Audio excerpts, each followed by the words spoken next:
Hey there, everybody. I thought I would take a break from board gaming for a day, or an evening, I should say. Been playing a lot of payoff pitch baseball and history maker baseball, and done a few videos on those. My very first video I ever tried was a computer game called Diamond Mine Baseball, which is what I have on the screen right now. Don't know that video turned out very well. Some people said it was hard to view.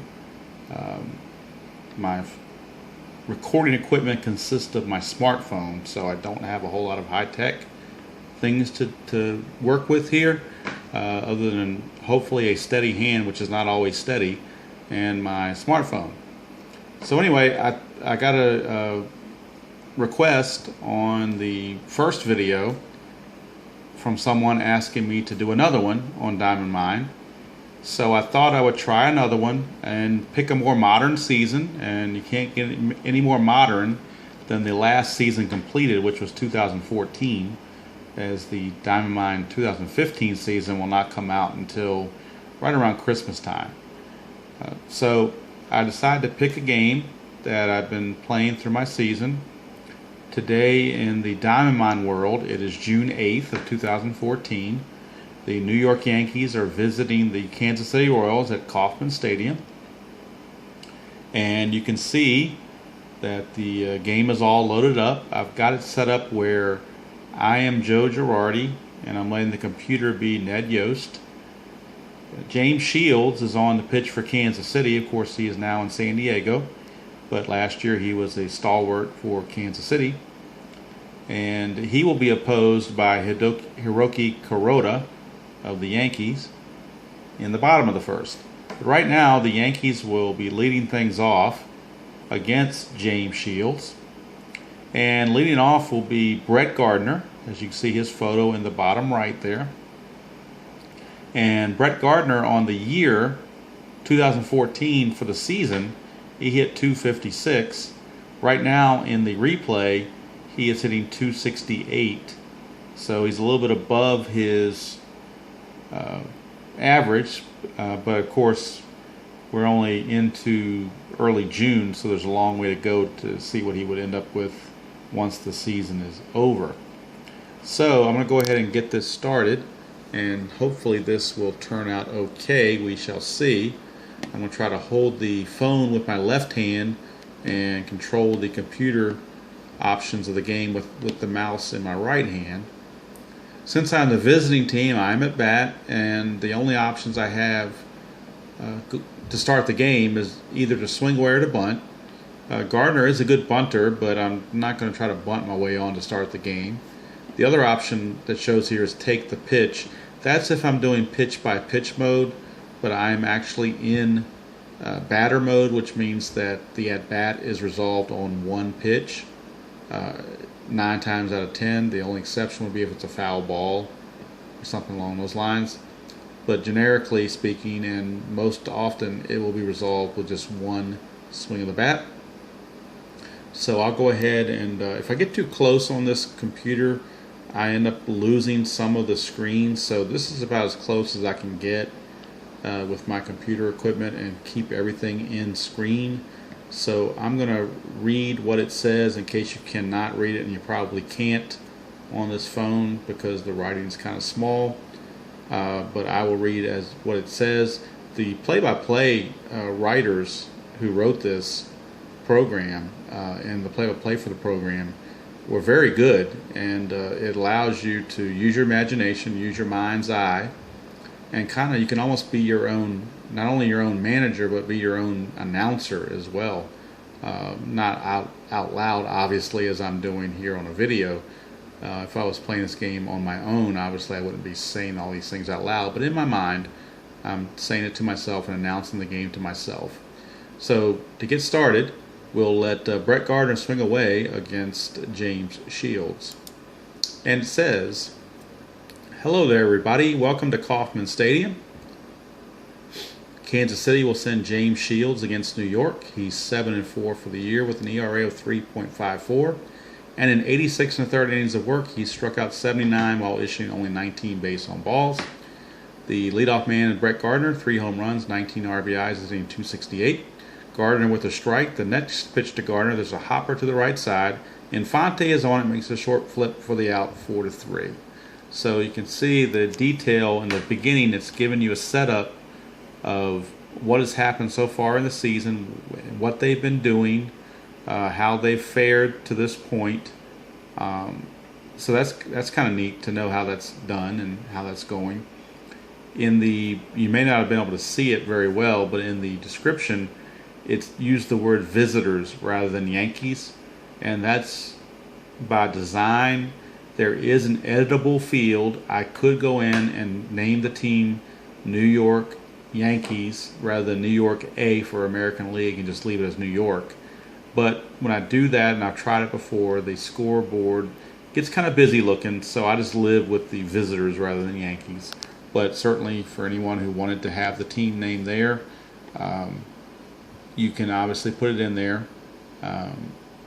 For copyright purposes, I'm not sure. Obviously, Diamond Mine has the rights to the Players Association. I don't know if they have the rights to the logos and the team names, because the ballpark photo and the player photos are something I added on.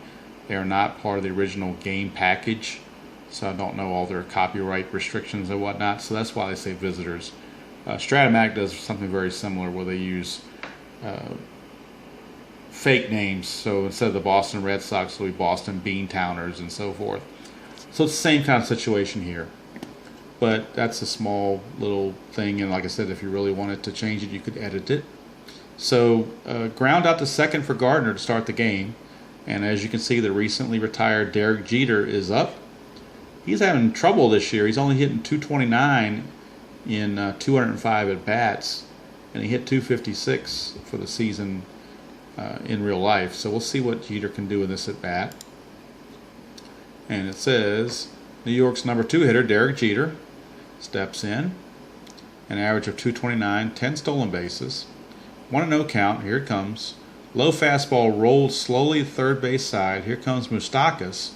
Shields gets there first. He barehands it, rifles it in time, and Jeter is retired 1-3. So that's 2 quick outs. And now Jacoby Ellsbury, we'll see if he can get something going and keep it from being a 1-2-3 inning here in the top of the first. So we'll see what Ellsbury can do. It says Jacoby Ellsbury stands in at .283 average, 3 home runs. A ball and a strike on Ellsbury. Shields works. There's a drive into right. That's into the alley. It bounces to the wall on 1 hop, and in at second with a double is Ellsbury.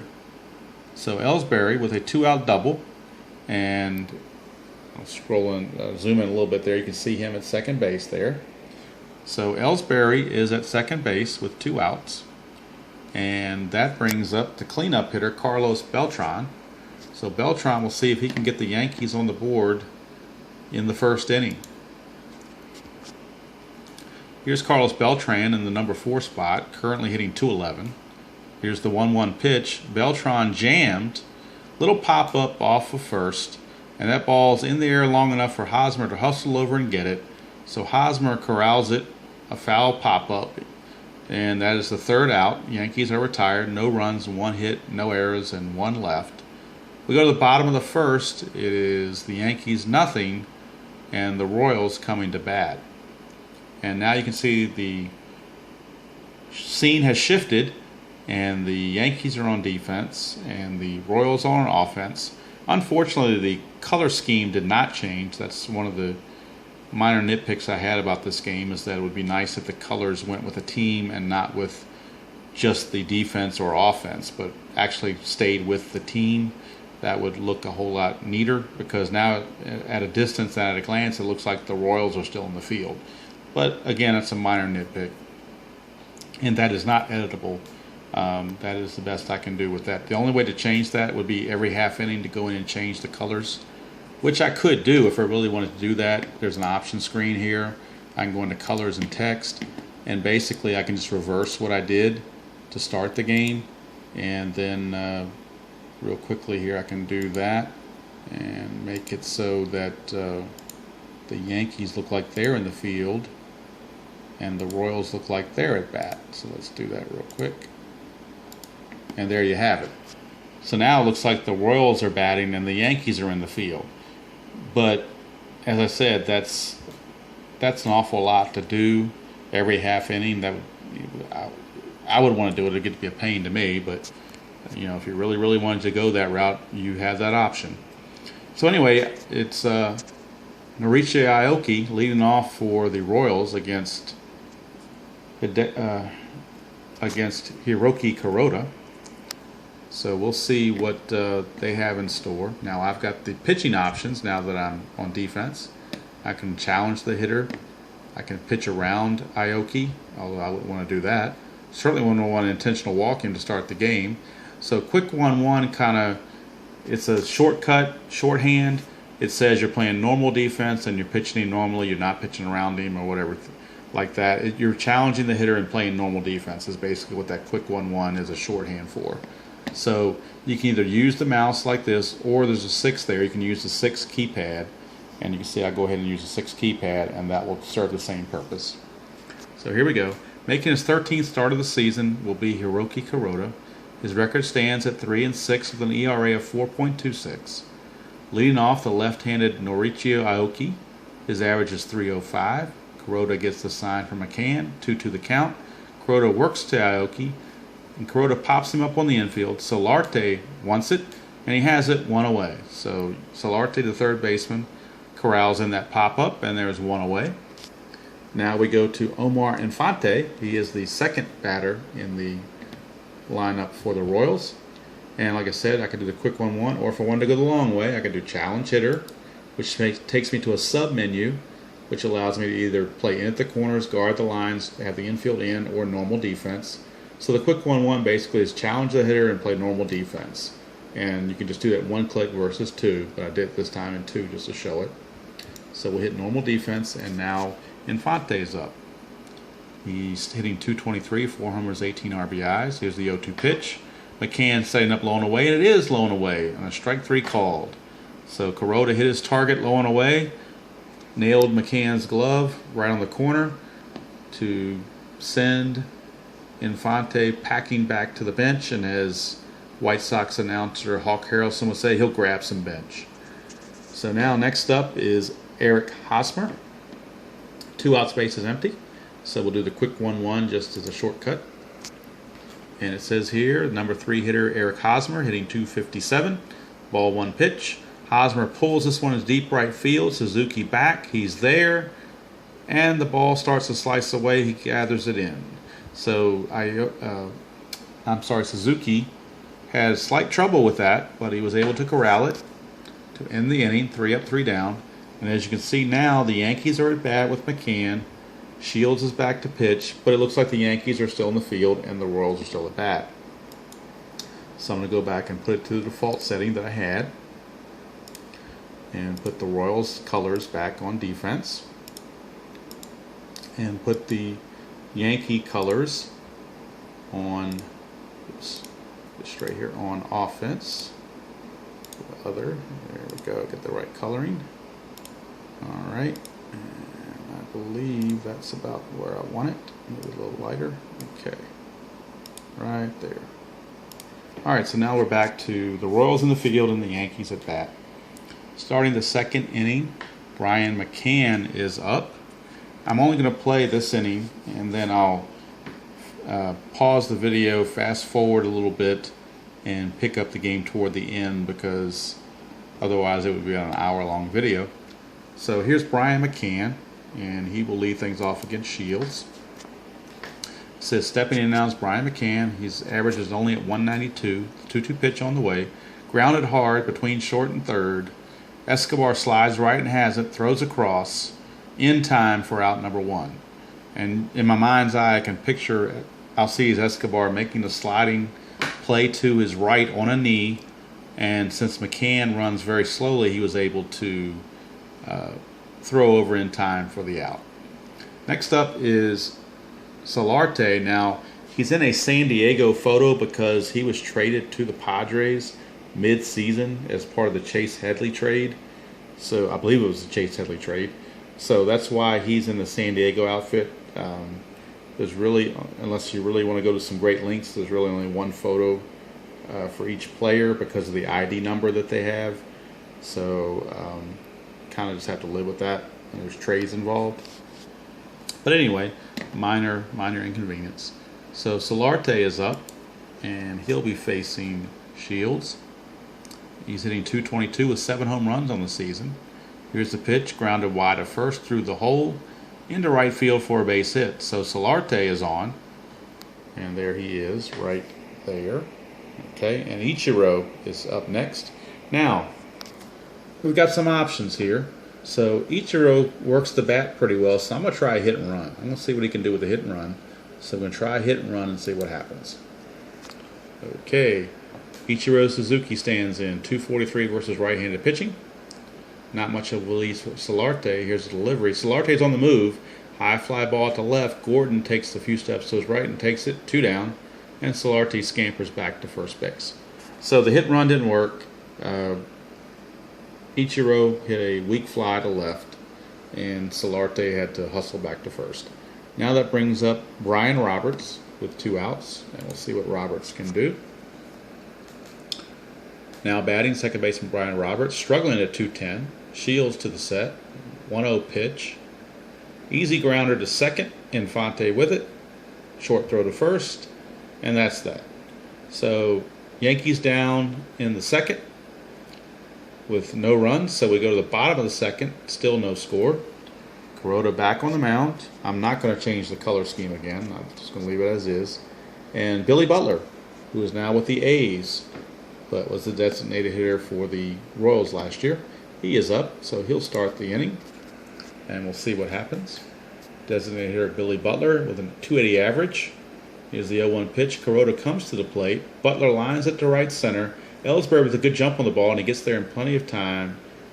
1 up and 1 down here in the second. So Ellsbury got a good jump and was able to get a hold of that ball before it went into the alley. So there's 1 away, and now Alex Gordon steps in. Dangerous Alex Gordon. We'll see what he does here. Alex Gordon, .249 so far, 6 home runs, 28 driven in. Count even 2-2. Here's the kick and delivery. Swing and a miss on the chase, and Gordon is out on strikes. So Kuroda got him to chase a high one, and there's 2 away. Nobody on. And that brings up Salvador Perez, the Royal catcher. And let's see what he can do with 2 outs and the bases empty. Perez moves in to hit an average of .281 against right-handers. 0-1 on the count. The pitch, a line shot to left field, coming in quickly is Gardner, and it falls in for a base hit for a single. Now the .281 against right-handers is not what he hit for the year, but in the replay, that's how he's doing against right-handed pitching. It's not what he did for the year. It's giving you an up-to-date statistical analysis of how he's doing on the season. And I'll do the same thing against lefties when the left-handed pitcher is involved. All right, so Perez is on. I don't think he's going to try to steal or anything, so I'm not going to do anything freaky on defense. Just going to play it straight up. Lorenzo Cain is stepping up. So let's see if Kuroda can take care of Cain. He's hitting .252 against right-handed pitching. Kuroda with the 0-2 pitch. A swing and a high fly to center. Fairly deep but playable, and Ellsbury is there. And he has it for the out. So, at the end of 2, it is Yankees nothing and Royals nothing. Okay, what I did is I auto-played innings 3, 4, and 5. And you can see we're after 5 innings. The Royals now lead it 2-0. And if we scroll down here, we can see that Kuroda was removed after a rain delay, and so was Shields. So we had a rain delay of 45 minutes. Apparently a thunderstorm went rolling through Kauffman Stadium, and that caused a rain delay, and the arms stiffened for each of the pitchers.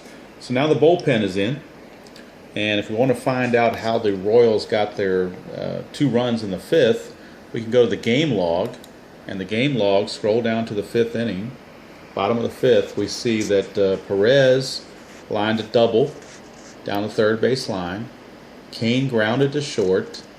Moustakas grounded to second, which sent Perez to third. Escobar followed with a double down the third base line to score Perez. Aoki lined a single to shallow right that scored Escobar. And then that's when the rain hit for the 45-minute rain delay. Adam Warren was brought into pitch, and he struck out Infante to end the inning. Now, all these numbers in parentheses, or letters in parentheses, on the game log are talking about each pitch, whether it's a ball or strike. B for ball, C for strike, C for called strike, S for swinging strike, F is a foul strike, and X means that the ball was put in play. So it can if you're really interested in it, it can tell you, what count certain things happen. Like Infante, if you look at his at bat, it's got BP, BFFS. So that looks like a ball, and let's see, I'm not sure what P means there. 2 balls there, and then a foul, and a strike, swinging strike to strike him out. To be honest with you, I don't know what the P means. I'm sure there's a meaning there, but I don't know what it is off the top of my head as I'm recording this. But anyway, just wanted to show that because I did autoplay and take it to the 6th inning, and I was trying to figure out why Tim Collins is now in the game, and that's the reason why, is because of the rain delay. So I'm going to go ahead and play the 6th inning and then advance a little bit further and see what happens here. So Brett Gardner, lefty on lefty against Tim Collins. It says it'll be Collins, entrusted with keeping New York quiet in the 6th. He's got a fastball, curve, and a change. His 12th appearance of the season. He has an 0-1 record with a 3.12 ERA. Gardner takes his place in the box. Outfield playing straight up, 3-1 offering. It's a sharp ground ball base hit in between Escobar, the shortstop, and the bag at second. So obviously they did not employ the shift, and so Ellsbury was able to sneak it right past Collins and in between the bag and the shortstop Escobar. So Gardner is on, and he is definitely a stolen base threat. He is rated excellent as a base stealer. And so if we look at his numbers, he was 21 out of 26 in real life that season. And add to that fact, you have Derek Jeter, who is a notoriously great hit and run hitter at the plate. So the option here could be to steal, could be to hit and run. I'm going to take a pitch and see if they pitch out. So let's see what happens there. So it says here, Jeter, the number 2 spot, thrown out by Infante to end the 3rd. Here's the pitch. Jeter takes a fastball an inch or 2 outside for ball 1. So ball 1. So now I'm going to go ahead and try to steal because now he certainly won't pitch out. So I'm going to go ahead and hit the steal button and see what happens. Gardner moves off first. Ball 1 on Jeter. The pitch. Gardner takes off. In there for a strike. Throw down. Pretty good jump. But a great throw. And Gardner is out stealing. Caught stealing 2-4. So Salvador Perez gunned him down. Yes, Gardner has an excellent steal rating, but Perez has an excellent arm rating. Very good as for his range. The second rating there is his arm. So he has an excellent arm rating, so he threw him out. So that's just a couple things you can do with the game also. I'm going to go into a quick play for another inning so we can get this further along. So we go autoplay the 6th. Score still stays 2-0. Collins is still in to pitch. And it looks like Beltran is still leading it off. Adam Warren's still in there for the Yankees. I'm going to go ahead and quick play a half an inning. So let's see, just as the Yankees bat, it's still 2-0. Adam Warren is still in there to face Salvador Perez. So I'll go ahead and let him pitch to Perez. It says Perez will hit first here in the 7th. 2 for 2, doubling last time up. Here's the 1-2 pitch, a looping liner. It's just beyond the reach of Jeter. Ends up in short center field for a hit. Perez is now 3 for 3 with a double. So Perez is on. Kane is up. Perez not much of a stolen base threat, so I'm going to go ahead and play it straight up. See if we can get a double play. Here's Kane. He grounded out last time up. Warren, a tough man to run on. Pitch to Kane. Hard one-hop comeback. Should be an easy 2. And it is. Warren to Roberts to Johnson. 1-4-3 ground ball double play. So he got out of the jam there. Now there's 2 outs and the base is empty for Moustakas. So we'll see what Moustakas does. Pitch is on its way. Little tapper down the third base line. Warren off the mound. Gloves it. Whirls. Throws. Wide throw. pulled in by Johnson for the out. So Kelly Johnson made a nice stretch on that play to prevent an error. And now after 7 innings, it's still 2-0 Royals. So I'm going to go ahead and autoplay the next half inning here. See if the Yankees can score. They did not, but they did have Mark Teixeira for some reason pinch hit for Jeter. That's a strange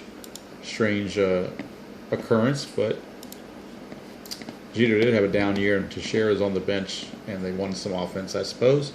So I'm going to go ahead and insert a new bench player at shortstop, and that is Brendan Ryan. So Brendan Ryan is now the new shortstop. Click OK. Now Adam Warren has thrown 23 pitches, and he has pitched 2 1/3 innings. So I'm going to go ahead and make a move to the bullpen. So to do that, I click the defensive lineup, which takes me to the bullpen screen. And I'm going to bring in, and this screen here tells you how most recently they have pitched. So in other words, Matt Thornton here has pitched 27 pitches 2 days ago. So he's still listed as a little bit tired. The closer, David Robinson, has not pitched in 4 days. So that's why he's listed in blue. He's ready to go. Dylan Betances only threw 9 pitches 2 days ago, so he is ready. So I'm going to go ahead and bring in Dylan Betances to pitch for the Yankees. So grab him and bring him over and drop him into Warren's spot. Click OK, and now Dylan Betances is in. And he will pitch the bottom of the 8th to see if he can keep the score close. So here we go against Alcides Escobar.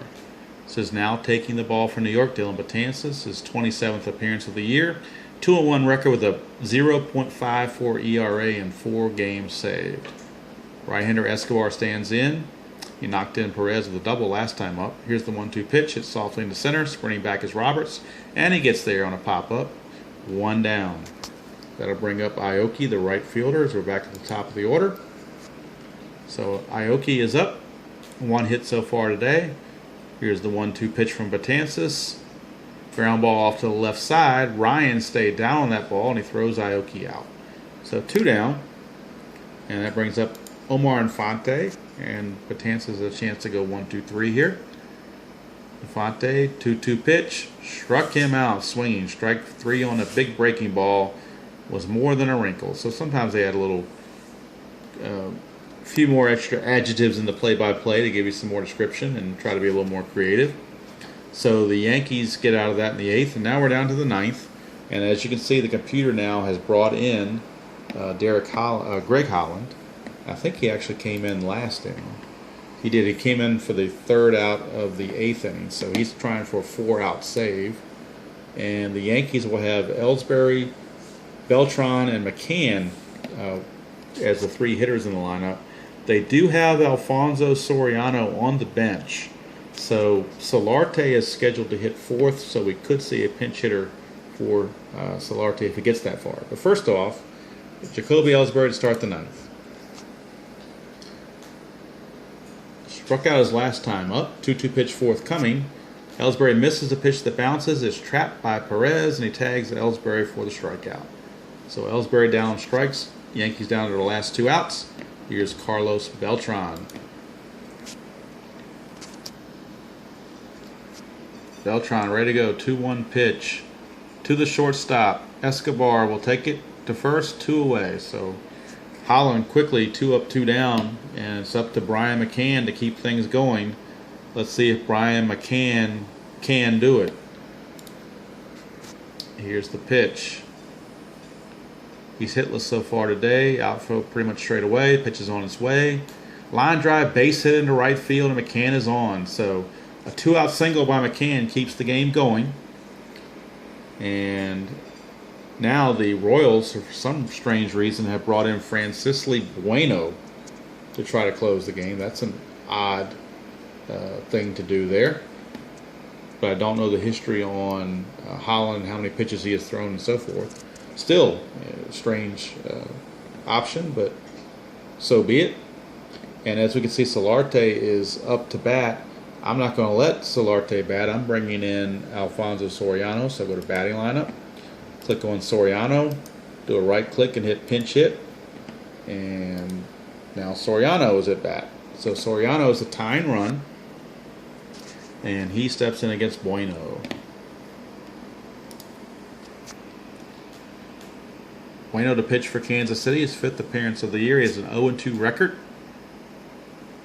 Pitch hitting is right-handed Soriano facing southpaw Bueno, only hitting .218 against lefties. Here's the pitch, a sinking line to the right side, a dive by Infante, and he goes through for a single. McCann rounds second. Don't want to try for third? No, his run is not important. It's the second run that is, so we'll hold him there. That's why I'm not even going to pinch run for him, because it really doesn't matter. But just for the heck of it, I'll go ahead and pinch run for him. So we'll get, the only batter on the bench is J.R. Murphy, but he's still a faster runner than McCann, so we'll pinch run at second base for McCann. And so we went from a poor runner to an average runner. So now we've got Ichiro up, lefty on lefty. The Yankee bench is empty, so there is nobody who can, there's no right-hander to bring in. So we got Ichiro against Bueno, 2 on, 2 out, top of the 9th. 1 for 3 is Suzuki. Bueno to the belt. Here it comes, a little roller, right side. And then finally it makes a nice play on it, throwing out Suzuki as he came in, and that's the ball game. So the Royals hold on and win it by the score of 2-0. 2-0. So we save the stats. And if we go to the box score, we will see that Kuroda took the loss. He is now 3-7. Shields got the win, as he did pitch 5 innings before the rain delay, so he is now 8-4. Bueno got his first save. Not sure why they took Holland out. It was only 19 pitches, so that one's kind of a little bit of a head scratcher, but it worked out for the computer in this case. That's why sometimes I do like to manage the other team as far as substitutions go, just for those kind of situations. I think I could probably go into the manager profile if I really wanted to and set up like, you know, do not remove this guy or make sure this guy pitches to the 9th, that sort of thing. But I didn't do that for this game. I just let it go however it came in the season file. But I could do that. But usually what I like to do is I like to manage the substitutions on both sides, but let the computer determine base running decisions and so forth. That's what I would have done in this case. Unfortunately, this game does not have an undo feature like Stratomatic has, and it also does not have a feature that the Action PC game has, which is, and it's also the same thing with Replay Baseball computer game, where when the computer wants to make a decision, you have to authorize that change, whether it be a pinch hitter or a relief pitcher. If they come up with a version 12, that would be a nice addition to have. But all in all, it's an enjoyable game. It plays rather quickly. Like I said, if you're short on time, you can quick play either part of the game or all of the game. You can quick play half an inning. You can go quick play the middle innings and get to the 7th, 8th, and 9th when the bullpen decisions are more relevant. Sometimes what I'll do is I'll play the first 2 or 3, maybe the first 2 innings. Then I'll quick play it to the 7th inning. And then if it's a close game, I'll go ahead and play it out. If it's a blowout, I'll just let the computer finish it off. I've done that a lot, and that's kind of saved me some time. Sometimes I played the whole 9, regardless whether it was 10-0 or 4-3. So anyway, that's Diamond Mine Baseball 2.0, I guess, since it's my second attempt at this.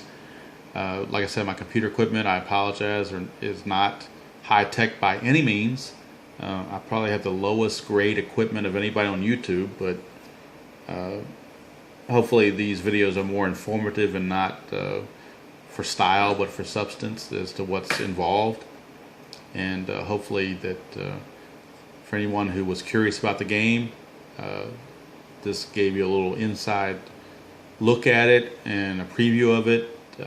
I know when I first started to watch YouTube for these videos, that's how I learned about games like Payoff Pitch Baseball and History Maker Baseball, was by watching videos that people put on. Guys like Steve Tower and Al Wilson, who have their own channels and previewed those games, and it really, seeing them play the game, just really brought it to life, and it was like, wow, I'm glad I got to see this before I purchased anything. I might not have purchased the game otherwise because I may not have realized how much fun the game looks. And then when I get the game, it's exactly as it was on YouTube. I mean, they showed everything, and there was no surprises. It met all my expectations, and so I really enjoyed that. And other games that I bought that I did not see a preview for on YouTube, I kind of wish I had. On some games maybe that I kind of regretted buying, particularly certain games like Madden and some things for the PlayStation. The video type games kind of sometimes disappoint me, so that's why I've gone back to the board games or the stat-based driven games. So I always like to get a preview of things and get somebody else's take on it that's more experienced with it. And like I said, I've been playing this game for I think 20 years. I'm not 100% sure on that, but if there's any game I know out there, I may make mistakes when I make a video for History Maker Baseball. I might miss something, or if I make a video on Strat, I might not catch something exactly right. But on Diamond Mine, I know all the ins and outs on that, almost as if I was on the creative team. I wish I was on the creative team because I could give them some ideas about ways I think that could improve the game. But all in all, it's a game I've kind of gotten old with and progressed in my baseball love with, and it's a game I really enjoy. And like I said, it won't break the bank if you decide to purchase the season disc, or not disc, but they're files now. They used to be discs back in the day when I bought them. Actually, they were on 3.5 floppy disks. That's how far back I go with this game. But now it's just a digital download. But the newer seasons are like $24. I mean, it's very reasonable for the entertainment value you get. And like I said, I'm not sure what else to say on this video. It's getting to be almost 37 minutes long now, so I don't want it to go forever. But I did want to express how much I do enjoy this game, and it's a game that I don't see a whole lot of videos of on YouTube. So I thought I would just throw it out there, especially since one person asked me to do another video for it. I wish I had better recording equipment, so this would look a whole lot better. I am not doing this game justice on this phone, I can tell you that. It looks a whole lot better in person than it does on my phone, that's for sure. So unfortunately, I'm not capturing everything on that. My best advice would be to go to Diamond Mine's website, and you can see screenshots and so forth on their website, and it gives you a whole lot more in-depth detail on the game itself. It's diamond-mind, mind like your brain, .com, or you can just Google Diamond Mind and it'll take you there, and it'll give you all the options there as far as what seasons they have available, what the game packages are and so forth. So anyway, I'm gonna call it a night. It's almost 11 o'clock, and it's time for me to get some rest before work tomorrow. So I hope this came through okay. I won't know until I stop this video and go back to look at it myself before I post this. Hopefully it's good enough for me to post and it doesn't look too raunchy or too unviewable, as someone once said. So I'm going to try to put this out the next day or two on YouTube as fast as it'll let me download it. Sometimes these longer videos will take a while to download, but we will see. Anyway, I hope I did this game justice and explained enough about it that it might draw some interest, because I have a feeling this game has kind of been put on the back burner by a lot of people and they moved on to other games. And there's nothing wrong with other games. I enjoy the PC version of Replay Baseball. I enjoy the PC version of Stratomatic. I even once in a while will throw in Action PC Baseball and play that.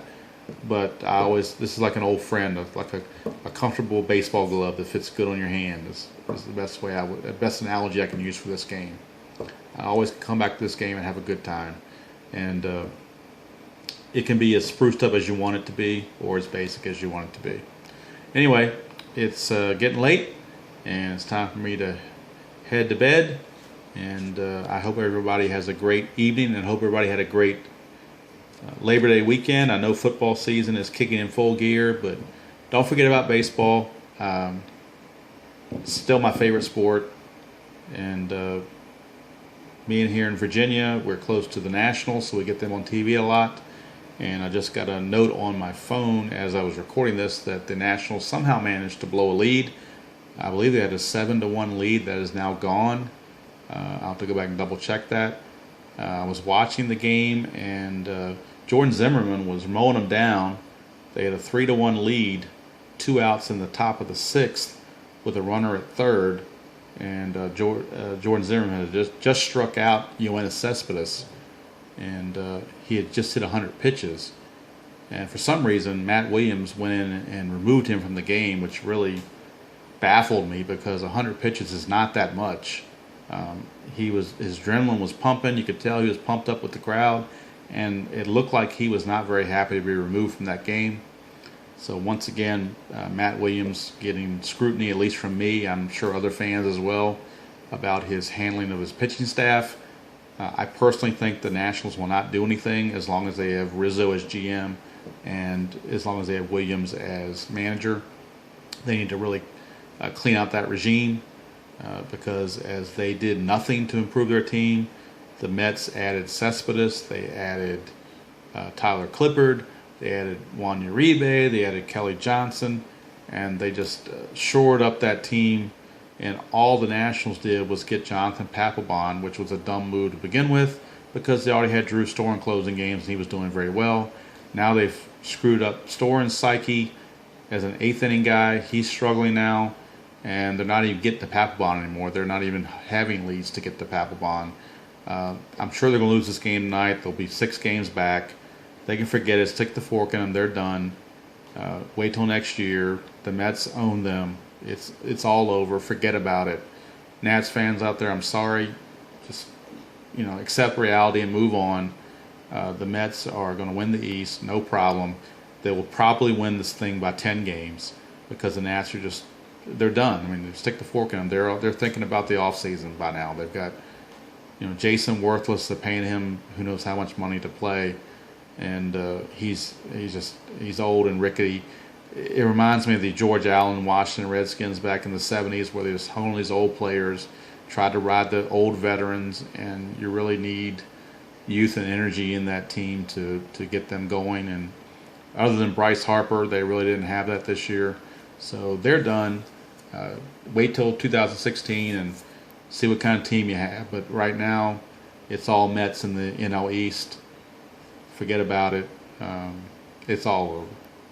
Sorry about that rant. I didn't mean to get on a Nats rant, but it's just my frustration coming out. Anyway, I'm calling this tonight, and I hope you guys enjoyed this video.